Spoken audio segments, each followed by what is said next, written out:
नमस्कार दोस्तों, स्वागत है आपका हमारे यूट्यूब चैनल ऑनलाइन पढ़ाई पर। और पॉलिटी हम पढ़ रहे थे, ठीक है। तो आइए देखते हैं, हम आगे पढ़ते हैं।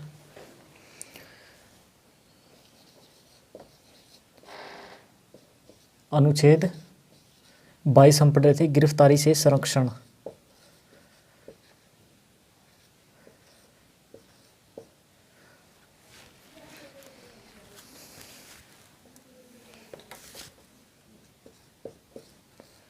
ठीक है, गिरफ्तारी से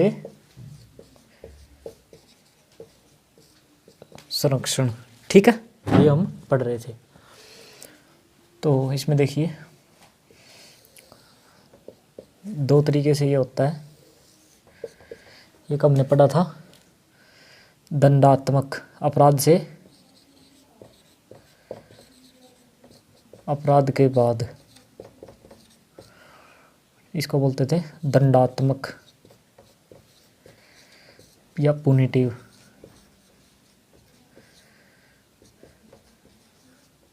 ठीक है, ये बोलते थे।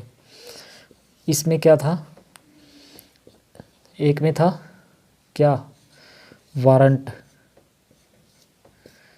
या एफआईआर, यानी कि अगर आप कोई अपराध या अपराध में नाम आ गया है तो पुलिस आपके घर आती है, तो आप क्या पूछोगे उनसे, कोई वारंट, कोई एफआईआर आप दिखाइए, ठीक है। उसके बाद 24 घंटे के अंदर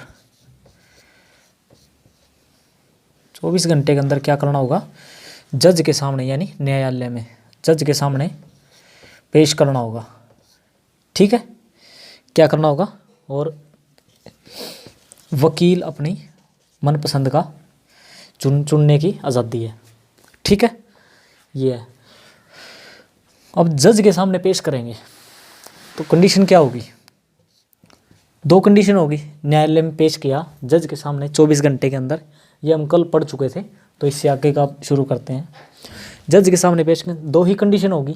जज क्या करेगा आपको, या तो कोई, जैसे अगर किसी ने कोई जघन्य अपराध किया है, तो या कोई ज़्यादा बड़ा मतलब क्राइम में नाम है उसका, तो क्या होगा, उसको बेल नहीं देगा, या फिर क्या होगा, बेल दे देगा। तो क्या होगा, हाँ, या तो जेल या फिर बेल, ये दो ही होगा, यानी जेल या बेल, ठीक है। या तो बेल देगा या फिर उसको जेल भेज देगा, ठीक है। अब देखो, इसके कुछ पहलू हैं, जैसे किसी का कोई कुछ नाम आता है कुछ भी, तो क्या करेगा, उसको सबसे पहले पूछताछ, इंटेरोगेशन, ठीक है, पूछताछ इंटेरोगेशन। सबसे पहले उसको पूछताछ के लिए बुलाया जाएगा थाने में, ठीक है। फ़ोन करेगा उसको, नंबर, जैसे अगर कोई आपके खिलाफ़ कोई मतलब एप्लीकेशन देता है या कोई लिखवाता है आपके खिलाफ़ दरखास्त, तो वो नंबर उसमें देता है ना। छोटा अपराध होगा ना, उसकी है ज़्यादातर ये पूछता। क्या करेगा, फ़ोन करेगा, भाई आपके खिलाफ़ ऐसे ऐसे कोई पर्चा है दर्ज, तो आप एक बार कोर्ट थाने में आइए और एक बार बातचीत कीजिए, पूछताछ करिए, पूछताछ में शामिल होइए, ठीक है। इंटेरोगेशन इसको बोलते हैं। फिर होता है हिरासत। क्या होता है, हिरासत। मान लो कि पूछताछ के लिए बुलाया, ठीक है, हिरासत, इसको बोलते हैं कस्टडी, ठीक है। हिरासत, पूछताछ के लिए बुलाया, और बुलाने के बाद क्या पता लगे, भाई ऐसे शक होया कि हाँ भाई इस बंदे का नाम हो सकता है, ठीक है, नाम हो सकता है जो अपराध या जो भी एक्टिविटीज़ हुई है उसमें, तो उसको क्या करेंगे, हिरासत में बैठा लेंगे, कस्टडी में, बोले करा ना, कस्टडी में ले लिया, अपनी कस्टडी में ले लिया, यानी अपनी हिरासत में ले लिया उस बंदे को, ठीक है। उसके बाद हिरासत के बाद क्या करेंगे, अरेस्टिंग, यानी गिरफ्तार।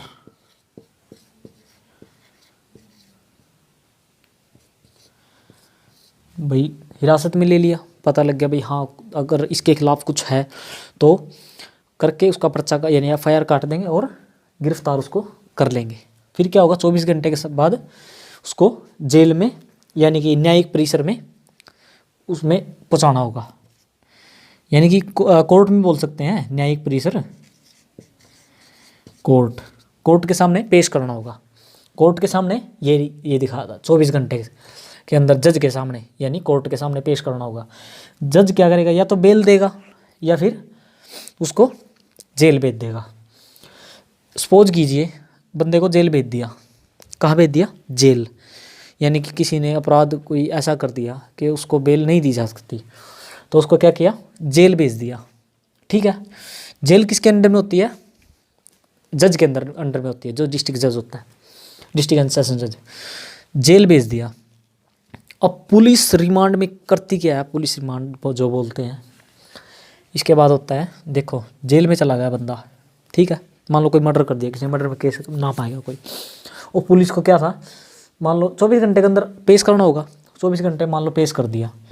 अब पुलिस क्या है, 24 घंटे में उसके साथ ज़्यादा बातचीत मतलब कि ज़्यादा सबूत नहीं इकट्ठे कर पाई, तो क्या करेगी, पुलिस वाला आएगा और जज को बोलेगा कि जज साहब, जो बंदा हमने फलां तारीख को इस नाम का इस एक FIR नंबर का आपको बंदा सौंपा था, तो उस बंदे से बातचीत नहीं हो पाई, ज़्यादा सबूत इकट्ठे नहीं कर पाए, ठीक है, तो हमने सबूत इकट्ठे करने हैं, निशानदेही करनी है या सीन रिक्रिएट करना है, तो उस बंदे को हमें सौंपा जाए।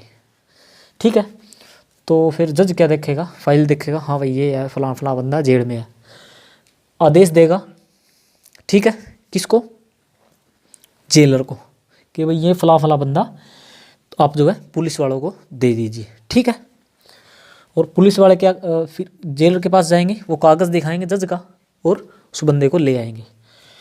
उसको बोलते हैं रिमांड। ये री में मतलब दोबारा उस बंदे की रिमांड यानी कि मांग गया हो, ठीक है, दोबारा रिमांड मतलब इसको बोलते हैं सबूत इकट्ठा करने के लिए। तो सबूत वो तो आपको पता ही है कि कितना सबूत इकट्ठा करने के लिए लेके जाती है पुलिस, ठीक है, और कैसे सबूत इकट्ठा करती है फिर मार के। ठीक है, ये होता है रिमांड। ये ज़्यादा से कम से कम ये हो सकता है 1 दिन का भी हो सकता है, 3 दिन का, 14 दिन का, ज़्यादा से ज़्यादा 14 दिन का होता है ये। ठीक है, ये होती है अपराध के बाद की कार्यवाही। अब एक बात बताइए, अब कोई बंदा है यानी, ठीक है, अब उसको ये पता लग गया, मान लो फ़ोन किया उसको पुलिस वाले ने, फलां आपका इस पर्चे में नाम हो गई, एक बार थाने में आओ आप। अब इस बंदे को वाक्य में अगर कुछ नहीं पता है, ठीक है, वाक्य में कुछ नहीं पता है, ये क्या करेगा भाई, इसको पता लगा भाई थाने में गया तो क्या होगा, पुलिस पकड़ लेगी। अगर नाम है, अगर मान लो कोई 307 में नाम है, ठीक है, ज़्यादा चोट मार दी बंदे का, हड्डी तक चोट चली, तो 307 में नाम आ जाएगा। तो क्या होगा भाई, यहाँ गया तो फिर तो कोर्ट में जाना पड़ेगा। कोर्ट में क्या होगा, CRPC के तहत जो है क्रिमिनल प्रोसीजर के तहत फिर केस चलेगा आगे। तो बंदे ने क्या करा, सलाह ली किसी पे, बोले भाई तू कर, और थाने में जाने के बजाय सीधा कोर्ट पहुंच जाए। उनको सीधा कोर्ट लास्ट में, उनको हाँ, उनको इनकी कोई ज़रूरत नहीं किसी की, इन बीच वाले की, सीधा उठता उठ सीधा कोर्ट में आ जा। ठीक है, आ गया भाई, बोले बोल भाई, अब बोले ठीक है, उनको मंत्री वा कॉपी कटवा ली, जिस पत्र जब फोन थानेदार ने फ़ोन करा था, और लैनू का एक कागज़, ये क्या करेगा, फ़ोन करेगा इसका कोर्ट वकील कहेगा होगा बंदे था, भाई 2 बंदे ले आइए जो जमानत दे दे तेरी, ठीक है, और जो कुछ जो जमानत राशि होती हैं वो तेरी वहाँ रखी जाएगी, या उसके बेल बॉन्ड भरे जाएंगे, बेल बॉन्ड बोलते हैं उनको। तो ये बंदा आ गया, 2 बंदे ले आया साथ में, तो क्या करा, एक अग्रिम जमानत होती है। क्या अग्रिम जमानत क्या होती है वो, इस बंदे को पता लग गया, ये कोर्ट को बोलेगा अक जी मेरे को तो पता भी नहीं है कि क्या मामला है क्या नहीं है, थाने से ऐसे ऐसे ही आया है और ये इस पर्चे में मेरा नाम है, मेरे को नहीं पता, इस बात का मालूम भी नहीं है, और ना मेरे को इस झगड़े से कोई मतलब है, तो मेरे को आप अग्रिम जमानत दे दो ताकि मैं बेकसूर हूँ और मैंने ये अरेस्ट ना कर लें पुलिस, ठीक है। तो जज देखेगा भाई, अगर जैसे अगर कोई संज्ञेय अपराध नहीं है तो क्या करेगा, उसको बेल दे देगा। उसको बोलते हैं अग्रिम जमानत। क्या बोलते हैं? अग्रिम जमानत, ठीक है। अग्रिम जमानत उसको बोलते हैं। अब कोर्ट ने बेल दे दी उसको। अब मान लो दोबारा पुलिस वाला को फ़ोन आ गया उसका, हाँ भाई, फ़ोन नहीं उठा, मान लो घर पहुंच गए पुलिस वाले, घर गए, घर पहुंच गए, बोलेगा हाँ भाई क्यों नहीं आया, नुका ला पकड़, नुका ला या पकड़, चल नुका बाद में आइए, ठीक है। यानी अग्रिम जमानत, अंतरिम बेल जिसको बोलते हैं, वो दे देगा, ला भाई। अब पुलिस वाले कुछ नहीं कर सकते, ठीक है, ठीक है भाई, नुका पहले ही लेगा जमानत। इसको बोलते हैं अग्रिम जमानत, ठीक है। अब देखते हैं आगे अपराध से, इधर देखते हैं। अब ये होता है अपराध के, अपराध से पहले, ये तो बात था ना, ये अपराध से पहले निवारक निरोध कल बताया था, प्रिवेंटिव टू डिटेंशन, है ना। ये क्या होता है भाई, ऐसा लग रहा है कि अपराध की आशंका है और बंदे को उठा लेते हैं ताकि कोई अप्रिय घटना ना घटे, ठीक है। तो फिर क्या करते हैं, उसको उठा के एक सेफ हाउस में ले जाते हैं। सेफ हाउस जिसको बोलते हैं, यानी कि नज़रबंद कर देते हैं। कोई होटल होता है, कोई घर होता है, कोई सरकारी बिल्डिंग होती है, उसमें उसको बिठा देंगे, 4-5 बॉडीगार्ड बैठ जाएंगे, ठीक है। बाहरी कनेक्शन से तोड़ देंगे, कम्युनिकेशन उसके साधन बंद कर देंगे। तो उसको जो है वहाँ रखेंगे और उसको हाउस रेस्ट बोलते हैं। उसको क्या बोलते हैं? हाउस रेस्ट, नज़रबंद करती हैं। जैसे 370 के दौरान ये कश्मीर के जो नेता थे उनको किया गया था, ठीक है। तो उनको क्या करेंगे, हाउस रेस्ट कर देंगे। उसको बोलते हैं निवारक निरोध, प्रिवेंटिव टू डिटेंशन। एक मिनट भाई,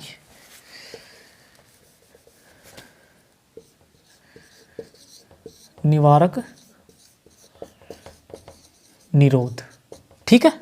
ये अब देखो, ये एक तरह का क्या था इसमें, है ना। ये क्या होता है, एक बार अगर कोई बंदा पकड़ लेना, कम से ज़्यादा कितने दिन रख सकते हैं? 3 महीने रख सकते हैं। कितने महीने?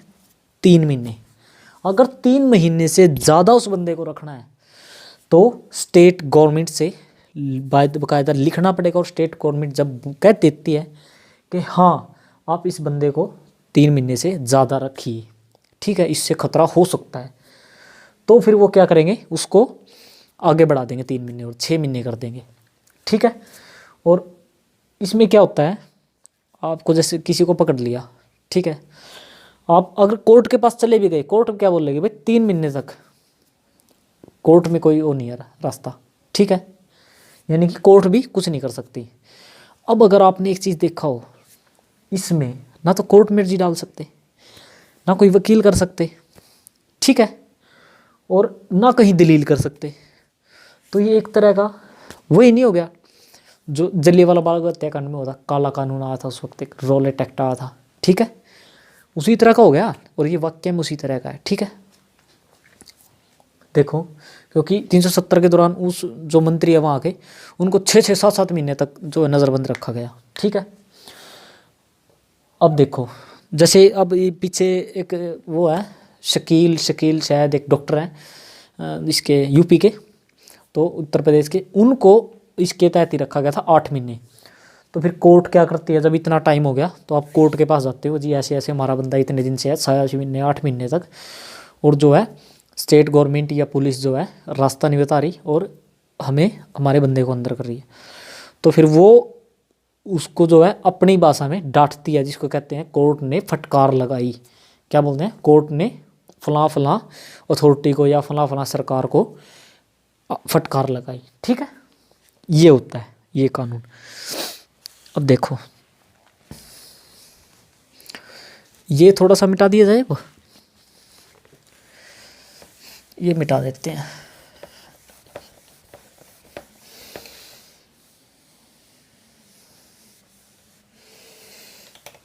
ठीक है, देखो भाई, ये क्या है ना, ये था पीडीए, ठीक है। क्या था, जो प्रिवेंशन और डिटेक्शन जो लाए गए थे ना, जो लॉ लाए गए थे, निवारक निरोध कानून लाए गए थे, सबसे पहले लाया गया था 1950। एक सबसे स्टार्टिंग में तो लाया गया था 1818 में, सॉरी, सबसे पहले वाला तो लाया गया था 1818 में, 1818 में, ठीक है। ये बंगाल में लागू हुआ था PDA, prevention of detection act, ठीक है। उसके बाद आया 1919 में रॉलेट एक्ट आया था जो, ठीक है, जो जलियांवाला बाग हत्याकांड हुआ था उसमें यूज किया था। उसके बाद सॉरी, आज़ाद भारत में आया था 1950 में, कौन सा, पीडीए, ठीक है, ये आया था। और ये है ना, थोड़े टाइम बाद बंद कर दिया क्योंकि ये ज़्यादा महत्वपूर्ण नहीं था, ठीक है। क्या नहीं था, ज़्यादा महत्वपूर्ण नहीं था ये, ठीक। एक मिनट भाई, ठीक है, ना ज़्यादा शक्तिशाली था ये, ना ज़्यादा महत्वपूर्ण था। इसके बाद लाया गया मीसा एक्ट। क्या, मीसा एक्ट। मीसा एक्ट जो था ना, ये था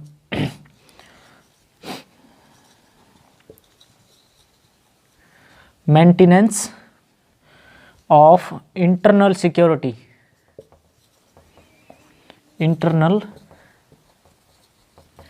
सिक्योरिटी एक्ट, ठीक है, maintenance of internal security act, ये लाया गया था, एक मिनट भाई, 1971 में। कब लाया गया था, 1971 में। ये खतरनाक तो था ही, तो इसके साथ साथ सबसे ज़्यादा मिसयूज किया गया इसका, मीसा एक्ट का सबसे ज़्यादा मिसयूज किया गया। कैसे, 71 में आया था नहीं ये, तो इंदिरा गांधी की सरकार थी, कांग्रेस सरकार थी, उस दौर में इसका सबसे ज़्यादा मिसयूज किया गया, ठीक है। जो विरोधी पार्टी थी, उनके जो नेता थे, उन सभी को उसमें डाल दिया गया, जेल में डाल दिया गया, ठीक है। तो उनको मीसाबंदी बोलते थे, उनको करीब करीब 1 लाख लोगों को जेल में डाल दिया गया था, उनको बहुत से मूल अधिकार भी छीन लिए गए थे, ठीक है, मीसा एक्ट। इसके बाद आता है टाडा एक्ट। क्या आता है, टाडा एक्ट, ठीक है।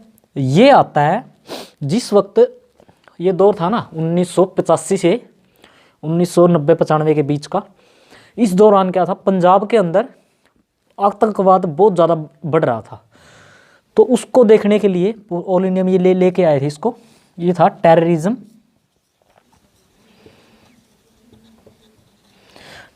एंड डिस्ट्रक्टिव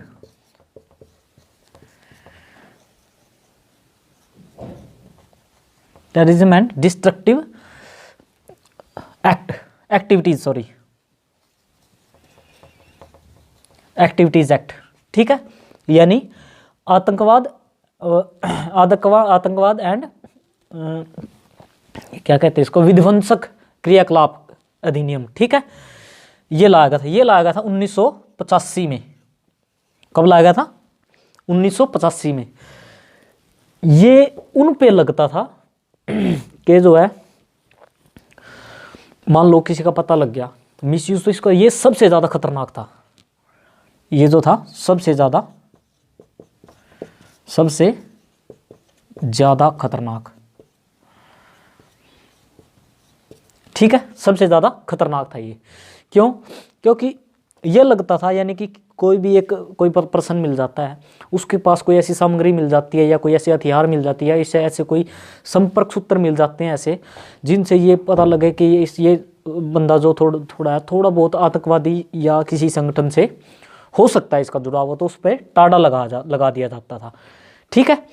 और इसमें है ना, पुलिस को पावर क्या दे दी गई थी कि पुलिस जैसे अगर किसी को पकड़ लेती है, ठीक है, तो पकड़ने के बाद क्या होगा, पुलिस की गवाही इसमें लीगल कर दी गई थी, यानी कि वो मान्य कर दी गई थी। इसीलिए ये बहुत ज़्यादा खतरनाक हो गया था। कैसे, किसी को पकड़ा, मान लीजिए उस पर टाड़ा लगा दिया, ठीक है, टाड़ा लगा दी थी मान लो। टाड़ा लगाने के बाद क्या होगा, अब डरा धमका के उससे उगलवा लेंगे सच पुलिस वाले, और उसकी वीडियो बना लेंगे उस बोलते हुए की, गवाही देते हुए की, और वो कर दी थी लीगल। तो इस कारण अगर कोई निर्दोष भी फंस जाता था तो उसका फ्यूचर बर्बाद है, ठीक है। ये था टाटा। इसके बाद एक आता है पोटा। क्या आता है, पोटा एक्ट। हाँ, पोटा, पोटा एक्ट ये आता है 2002 में। ये था prevention of terrorism, prevention of terrorism act. यानी कि देखिए, ये लगाया जाता था, कोई आतंकवादी मिल जाता है कहीं भी, ठीक है, कहीं सीमा में मिल गया या कहीं देश में मिल गया, कोई पहले से ही आतंकवादी है बंदा, उसके ऊपर लगाया जाता था पोटा। 2002 में ये आया था, प्रिवेंशन ऑफ टेररिज्म एक्ट। तो लिखने की भी जरूरत नहीं है वैसे, ठीक है, पोटा, ठीक है, यहां तक आई बात समझ में।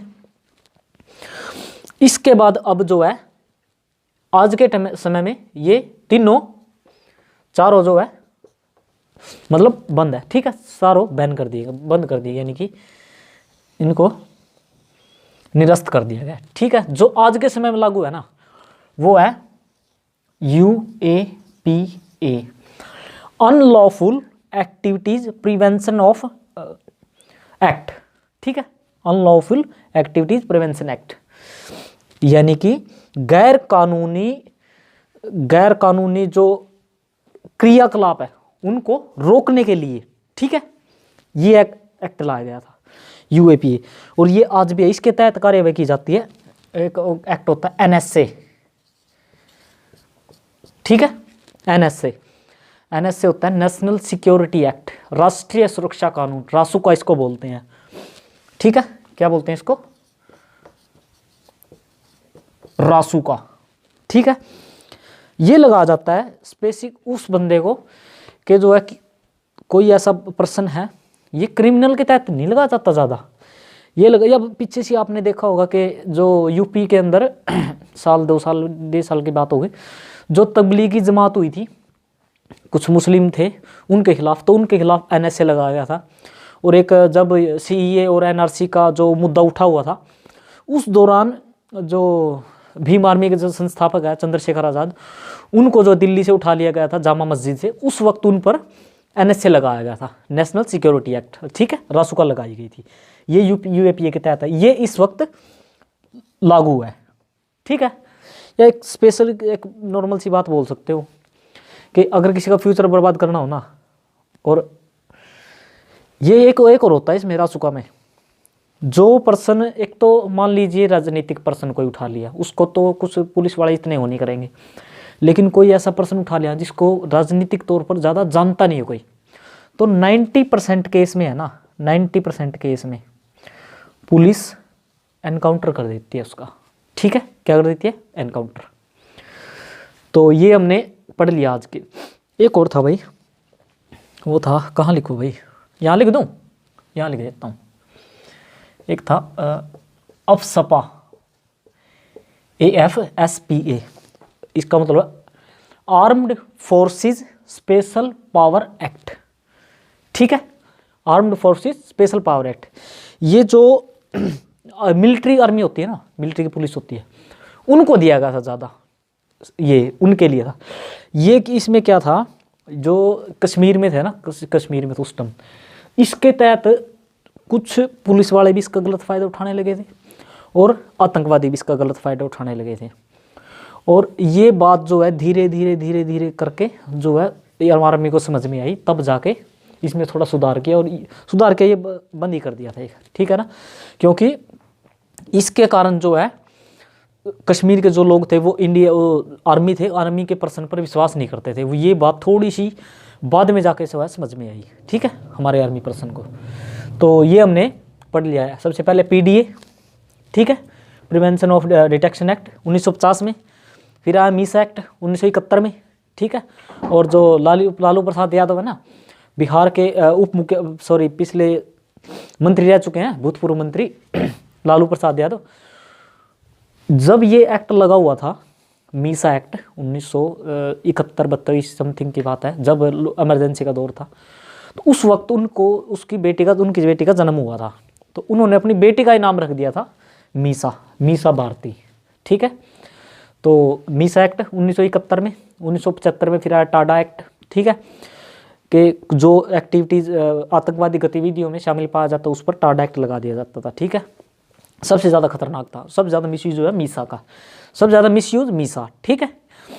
और उसके बाद आता है पोटा होता था, किसी पर्सन कोई आतंकवादी पर्सन मिल जाता है उसके ऊपर पोटा एक्ट लगा दिया जाता था, ठीक है। उसके बाद आता है यूएपीए, और इसके तहत आता है एनएसए। यूएपीए लगाया जाता है कि जो अनलॉफुल एक्टिविटीज यानी कि गैर विरोधी जो कार्य होते हैं उनमें कोई शामिल पाया जाता है, ठीक है, तो उस पर इसके तहत कार्यवाही की जा सकती है। और एक होता है एनएसए, राष्ट्रीय सुरक्षा कानून, रासुका, ठीक है। तो ये हमारी आज पॉलिटिकल का था एक छोटा चैप्टर, इससे आगे कल करेंगे, ठीक है। आज के लिए इतना ही। वीडियो संबंधित कोई भी आपका क्वेश्चन है, क्वेरी है, वीडियो के कमेंट बॉक्स में ज़रूर बताइएगा। आप सभी का धन्यवाद।